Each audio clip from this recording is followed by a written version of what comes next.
yun na guys, andito nga pala tayo sa Batangas Racing Circuit para i-test drive na itong Honda Rebel. Sa third batch tayo guys, so ako na yung sasabak ngayon.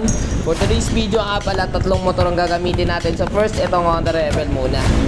Grabe guys, yung sitting position ko dito is napaka-relax at napaka-comfort. So para lang ako nag-drive ng mga old school na motor. Pero ramdam ko talaga dito yung power. Gawa nga siya ng big bike. So mataas na yung displacement niya. So nakaka-relax siya gamitin. Mostly, yung sisihan niya nga pala nandito sa may gilid. At yun, raramdaman natin at ibabomba na natin. Let's go, try natin. Yes! Monkey! Woo! Yes! Let's go, man! Yes, experience! Thank you, Honda! Solid!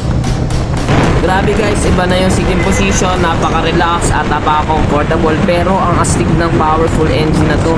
So wala akong masabi. So konting bomba mo lang, umaangat agad sa 100 km.